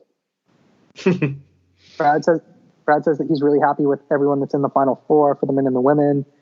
Jody says that she wants to give some money to charity if she wins. Brad says that he's building a house. Svetlana says that she wants to use the money to go through med school. And we get a comment from Wes where he says he doesn't really care which girls made it to the end. We get a lot of Wes comments in these last two episodes after he knows he's already guaranteed to go to the final and after he knows that he already won, where he becomes fresh meat Wes. And we really don't see that until these last couple of episodes. Which is weird. You just figured they'd give him more of like a positive edit here. Well, I don't think he gave them a positive edit to work with. Maybe not. Yeah, I think like he had plenty of screen time up until now. Like I think that he just wasn't like acting that way. And then once he knows he's making it to the final and then he knows he's won when he's talking about the final. Most of these professionals are probably filmed after he's just letting it rip. Say it again? Because he looks so smug. My gosh, the smugness coming off of him in this final episode in the confessionals. Like, dude, I just won $150,000. Not a single person that has done the challenge before me has won this much money on the show. Ha! Like, that is the vibe he's giving off. Yeah, this is like, there's not a single ounce of humility here. But and quite frankly, I wouldn't have. If I was in his shoes, I probably would have felt the same way at the time. I mean, nowadays they play for $1 million. Back then, $150,000 was the biggest pot that a single winner was ever going to see, and they were shocked. And so, if I'm West, I'm like, dude, I just made all these vets and. Dude, confessionals and finals are like almost mini spoilers. Honestly, you can just tell what happens to each person by how they look in the confessional. This is true. For the final, they're picked up in a helicopter, and they find out that the final is at this point, or do they still call all that the finals handsome reward for the episode? No, this is called the Rio deal. Yeah, that's good. I don't mind that. Yeah. It's fine. The final is a foot race with 2 checkpoints along the way. At the end of the course, there are 2. Well, I'm going to get to that. At the end of the course, because as TJ explains it, he brings it up later too. So at the end of the course, there are 2 flags, one for a man and one for a woman. This flag allows you to quote TJ, ride to the finish, which essentially means like once you grab the flag, it's over. And then for the theatrical drama, you get to paraglide down to the bottom of the mountain because this race goes up through the jungle into the top of a mountain. But $150,000 will go to the male winner and $150,000 will go to the female winner. And the challenge will start with the finalists competing in a penalty kick matchup, a soccer penalty kick matchup against each other. And the men will go against the men and the women will compete against each other. And you get 5 shots against your opponent. And the person that makes the most penalty kick gets a 2-minute advantage / head start in the final, and this is like a really like head scratching production moment. Like, I don't think so. Even out of the ones that Brazil.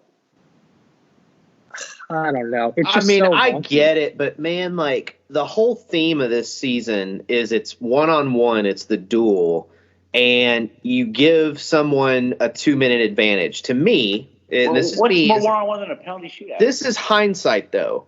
I would rather see them race one-on-one like they've done in every other season to this point. They didn't give 2-minute advantages or 5-minute head starts on the final in any previous season, and then out of nowhere, it's like, hey, we're going to give you a 2-minute advantage if you do this. It's just like, I don't know. Like, I get they did it. It weights it too heavily. Okay, what would you prefer? The 2-minute advantage for the penalty shootout at the beginning of the final, or what they do now? I would say don't do an advantage, period. An advantage for the second day. I would no advantages. No advantages. Just let them go. Just let them go. I think this is let it rip. They're in Brazil. Well, also, all the steps of this final, like, are any of these steps less skill involved than a penalty shootout? No, but the rest of it's a race. And it's like, I just don't like the idea of giving someone a head start in a duel. Like, if you go by the name, and I'm going to be super literal here, in a real duel with swords or guns or whatever you're going to duel with, no one gets a 2-minute advantage. Yeah, but this is part of it, though. The penalty shootout is more of a duel than any of these events. It's just weighted too heavily. Like that's all. That's what wins the. It's what gives Wes the win, because he and Brad were pretty even the whole way, and I think it would have made for a more exciting finish if the two of them are going heads up. I mean, in reality, if I'm being completely transparent, why I think production did it is the stairway was too narrow for both of them to run up at the same time, so they had to stagger them. If I'm being, that is exactly why they did it. I just think you can't. Observation. Like, none of these events they're competing in are significantly different in terms of how much skill is involved versus the penalty shootout. I'd say the penalty shootout is the most like predictive skill wise of any of these things. Like, it's just puzzles and like wonky weight based stuff. Yeah, but throughout the rest of the checkpoints, it's not like if you finish the checkpoint first, you get a 2-minute advantage. It happens throughout the course. No, but it's how much you finish it ahead by. You can't do that with a penalty shootout. I guess you can have it where they both take 5 shots and then. I know, just don't do the shootout. That's what I'm saying. Don't do the shootout. I think they want that though. That's like part of the final. Like, each of these events that's just an event in the final. It's just with the benefit of hindsight that it comes down to that the season was pretty much on penalty kicks. That's what it is. Like, it was pretty much like done. Yeah. I'm with not really. that it is the benefit of hindsight. Wes has like a pretty much like outsized advantage here. Like that, like he happened to play soccer and Brad happened to play football. You know what I mean? That's what if Brad happened to be a tangram aficionado and they had a tangram that he smokes Wes on, is it the same thing? No, because it's not an advantage. You do a puzzle as a leg of the final. It's not something that says that's what you have to stand here. You have to stand here for 2 minutes and wait. Well, but you have to interpret that as part of a leg of the final. All right, so I don't think we're going to agree on this. I think we're just going to have our stances and we'll move on. I just think I'm going to say this is that your stance is definitely the more common one here. Like, you guys are in the popular position here. I don't see what makes the penalty shootout so different from any other portion of this final. All right, I'm going to say this and then we're going to move on. Wes, I'm calling you out right now. I think this win that you have here is complete bullshit. Your entire time on the duel was completely overrated, and I would smoke you penalty kicks. So we're moving on now. Anna goes 1 for 5. Brad also goes 1 for 5. Wes gets the first 2 goals. And okay, really quick, if they play this 100 times, how many times out of 100 does Wes beat Brad? Every time. Like 80? I don't, dude. I'm closer to Trace. I think it's every time. I think it's almost every time. Like, Wes played soccer a lot, and Brad had no idea what he was doing. I think it's like 98 or 9. Maybe 1 or 2 times Wes twisted his ankle. You have to allow for the fact that Wes slipped and hurt his knee. Like, that's about the only. That's the 1 or 2 times he doesn't win. Wes comes like when they start this, like Wes comes out like dribbling the ball on his foot. Like he's juggling like he's like Cristiano Ronaldo walking up to the ball. It's clear that like Brad has no chance here, and Svetlana, like I said before, makes 1 for 5. Jody, it comes down to her last shot, and on her last shot, she makes her second goal and gets the 2-minute advantage. Svetlana is a straight-on kicker. If neither of you noticed that, so no, I noticed that. I don't think I was doing too much analysis of her kicking style. I'm sorry. like TJ should have like in the same way that you like show like a kid like how to hold like a baseball bat when they're like ready to like hit off a tee. TJ should have like gone over and showed her how to like kick a throttle ball. Wes really should have gone over and showed her. It was very clear that she's never had to like. Someone should have just to like at least make it somewhat fair. But dude, I mean, she still almost won. She went 1 for 5. But I feel like if the race begins, like TJ would have been like Corey and Nelson in the first elimination on Vendettas. Oh God. The race begins, and what I thought was interesting is that Jody is actually ahead of Wes by the time that they get to the first checkpoint and have to complete the puzzle. So she's moving at a pretty good pace here. And the first checkpoint is competitors must take these like giant blocks that have on each side of the blocks a colored circle and move these blocks up to another point higher up on the hill, and then take these blocks and position them on this like metal rack in a way that none of the circles on the sides of the blocks have the same color on the top, bottom, front, and back. Like there's a game like this, isn't there? What is it? Well, they play variants of this a lot. Yeah, they've done a lot of different versions of this, but like I think what's really interesting here is Brad is 15 seconds behind Wes at this point. Like he made up the 2 minutes, and he's literally right behind Wes on the puzzle, and it's unbelievable.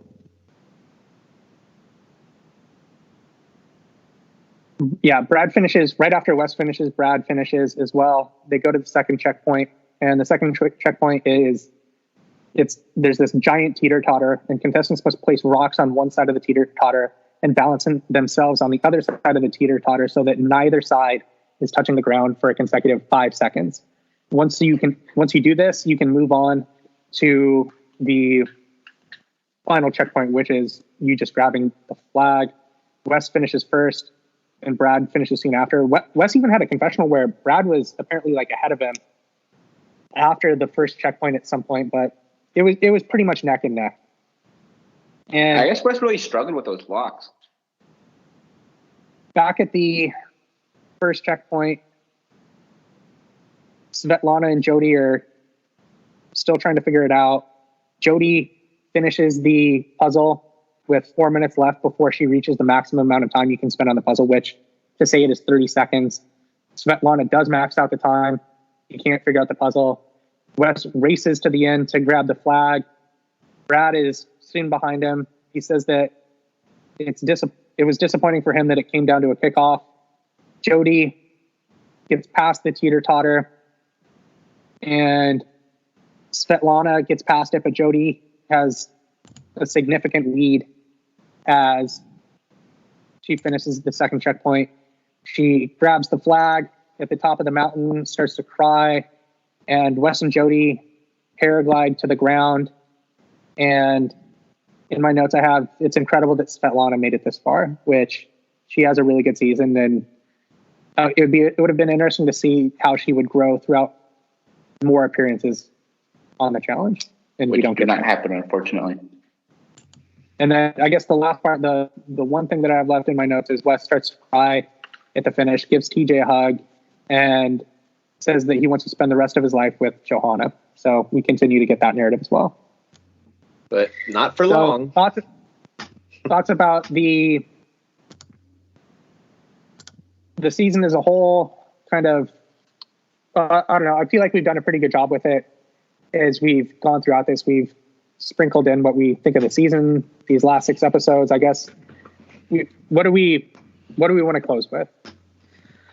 There's two things I would like to close with. Number one, I did not vote this as the top number one of our top 6 seasons episode, and the people did. And on the rewatch, Rob did as well.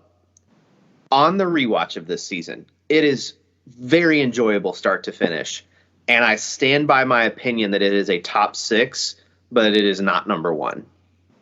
Well, where would you have it now? I think I had it 5, and I think that's like 5 or 6. It was 5 or 6. You had it at 6. You had it below the island, which is just so offensive. I would still maintain that if I said 5 or 6, it's still 5 or 6. It's a great season, but there are better seasons out there, in my opinion. Where did I have this? You didn't have it ranked.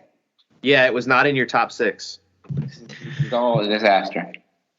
I don't know. It's fine. Like when I went through watching these episodes, it was good, but at no point in my time was I really locked in on what was going on. I think the storylines this season are just so much better than anything else, any of the other seasons the show has to offer. If we're looking at let's break it down a little more. So if we're looking at best characters here, who do we think it is? Is it DM? Yeah. Yeah, DM's probably the best character with a close runner-up. Mostly, I would say, oh gosh, I think Evan is probably the runner-up character-wise. Really? Yeah, no, I think CT and Wes are both ahead of Evan. Who? Evan is what I said. And Wes. I think CT. I think CT and Wes are both ahead of Evan. But that's what I'm saying. Evan, the 3 of those guys, and Brad, who's also a really good character on this. Brad was also good. I mean, that's the thing. This cast is amazing. It's still an amazing cast.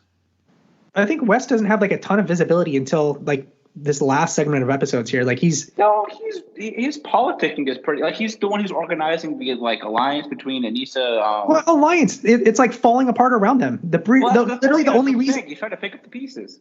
No, they don't even show it.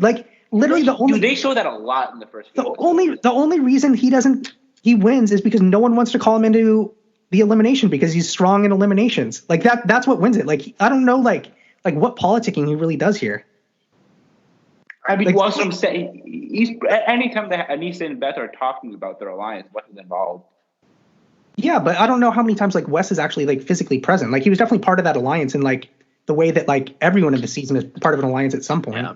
Realistically, though, and this is where I will give Wes a ton of props about this season, beating Derek and Pole Russell is a huge feather in your cap, and it really is the best elimination of all time in the show. There's not even a close second, in my opinion.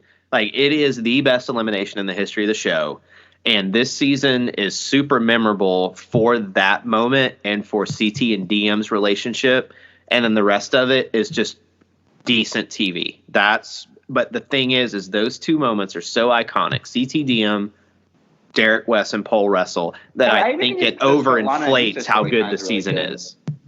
Oh, I think you guys are out of your mind. I think this Lana and Anissa storylines are really good, and the Beth versus the Popular Girls alliance. But that's every season, though. Yeah, that was really good. No, it's not every season. It's good, but it's every season. Beth was really good in this. I'll say that. She may be the second best character, to be honest. Or she may be the best. No, DM I think is definitely the best. Yeah, I would say DM is the best. Yeah, but Beth is the second best female character for sure. That is not in question there. Well, I give you Jody wins the season. Pretty interesting. And Anissa and Svetlana are both really good characters this season too. What is the most memorable moment from this season? That's so hard. It's because you got DM taking off wrestle for me. That's no DM question. Taking off her wig is pretty iconic too. Mm-hmm. That's a cool. You could argue those are the top 2 moments in the show's history. Mm-hmm. Top 3 because them kissing, her taking off her wig, and then pole wrestle. Yeah. I think you guys are not giving this season nearly enough credit. I'm not saying it's a bad season. That's the thing. I just I think that there are better seasons top to bottom. Crazy. Say it again. I just think having it outside your top 4 is crazy. It doesn't entertain me that much. I think it's a good season, but I don't love it.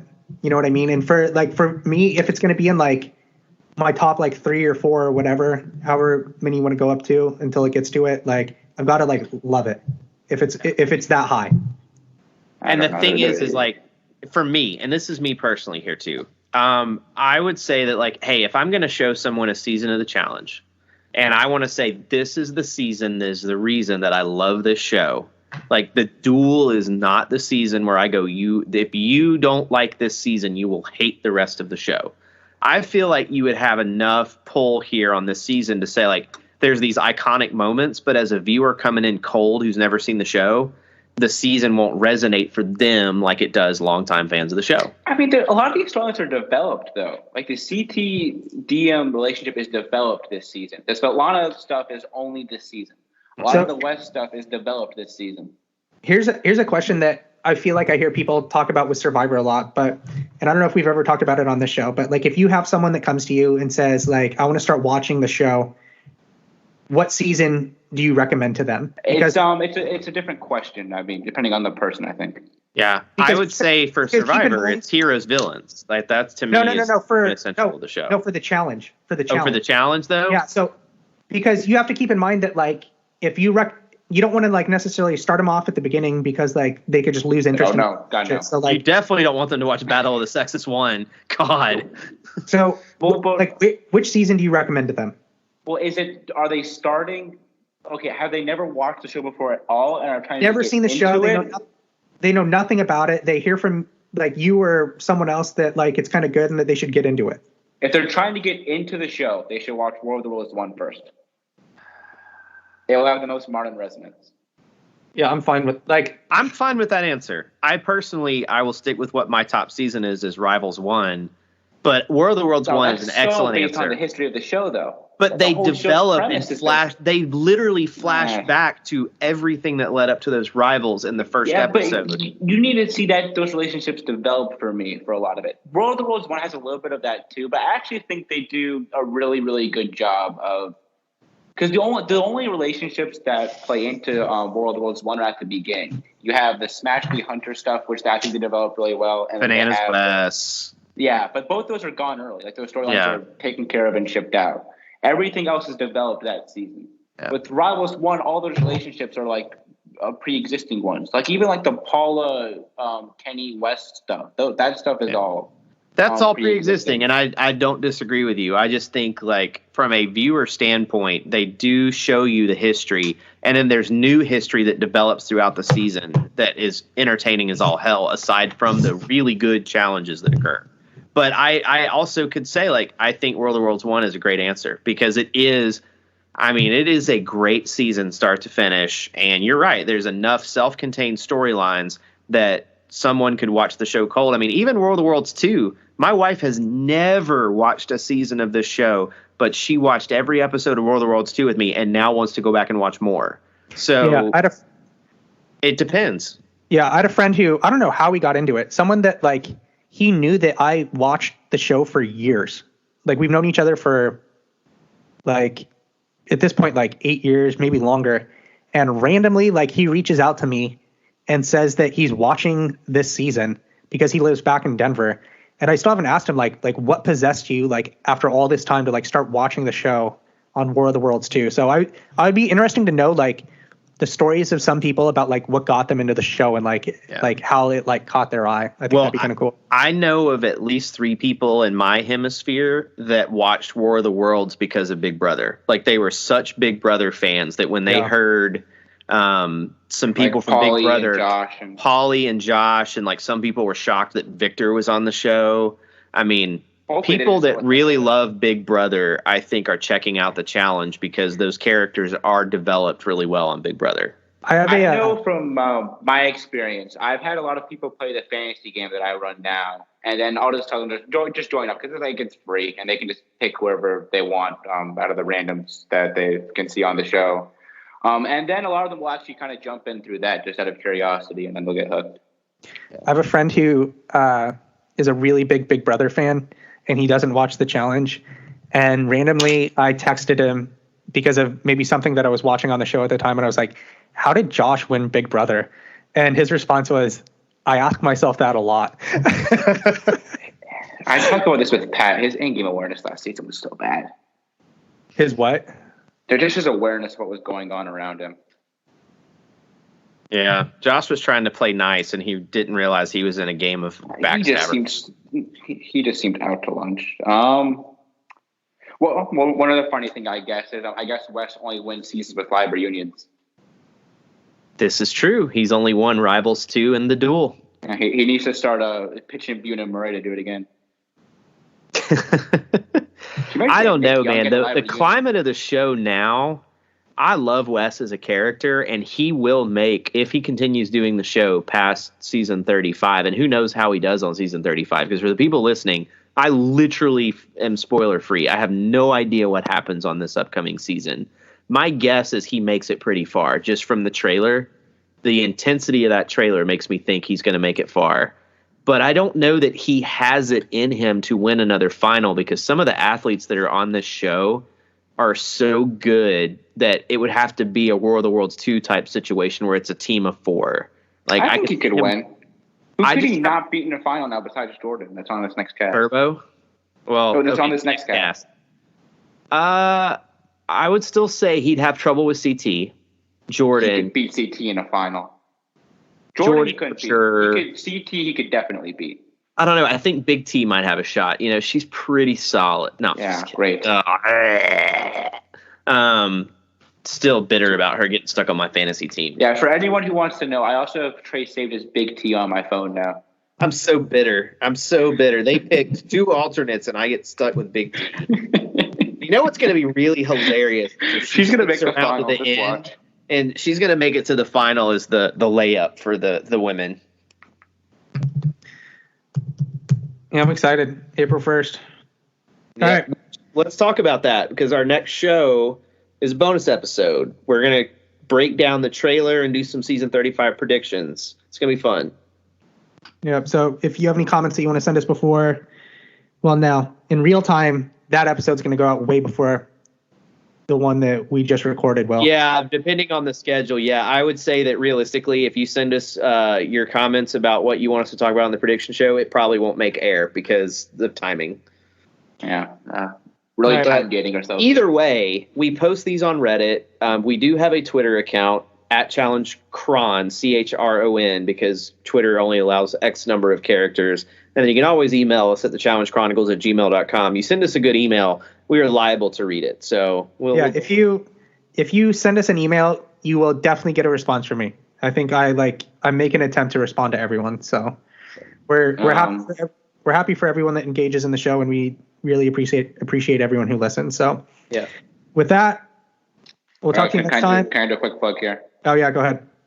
So go to YouTube. Just go to the DraftKings YouTube account. You can check out the fantasy preview idea with Pat Mayo. Just search the channel Total Madness Fantasy Preview.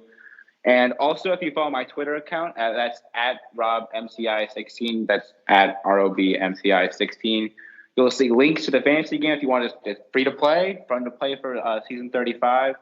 If you have people who don't watch the show, it's great to get them hooked on the league. Just have them sign up, and hopefully you can get them to watch the show with you. And then also have recaps of every episode of season 35 as well. Yeah. Great. All right. With that, as you listen to this, probably the next episode that will come after this, unless we do a special episode, will probably be Inferno 3, which all of us are probably not too ecstatic about, but we will do our best. Talk to you next time.